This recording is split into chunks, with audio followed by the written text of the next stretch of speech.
لك يابا، قول يا ابني. انا هودي الحته دي طماطم. طماطم ايه؟ طماطم من اللي بتتاكل. هو احنا لينا يا ابني في الطماطم مش كفايه؟ خربت بيتنا في البصل. انت مالكش دعوه بيا، مالكش دعوه بيا. ماليش دعوه بيك ايه؟ انا الارض دافع ايجارها وهوديها. تدفع ايجارها يبقى تشيل تاخد لك فدانين ثلاثه على جنب عشان انا هاخد ال 20 كله. هاخد منك ايجار. هاخد ال 20 كله على بعضيها حجر واحد. تاخد 50 بس الايجار هتلتزم بيه. مالكش انت دعوه بالايجار بقى، ابعد عني بقى. انت حر، كفايه البصل اللي راقد في البيوت. عليكم السلام ورحمه الله وبركاته. عاملين ايه يا رجال؟ اتفضل يا شيخ البلد. شيخ البلد يا باشا جاي. اتفضل. اتفضل يا شيخ البلد. ها بقى يا عم الحاج، سريتك انت التاني بالظبط.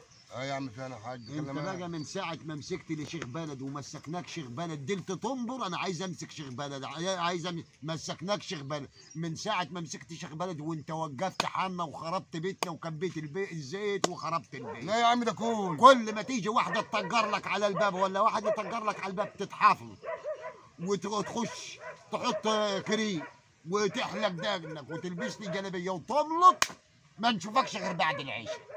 لا بهايم شكل الناس. لا بهايم كلب ولا هم بيقبضوك بيدوك كام يا ابني؟ 400 جنيه في الشهر. انت بقى بتشرب انت والناس يجيب 1000 جنيه شاي وسكر، هنجيب لك منين؟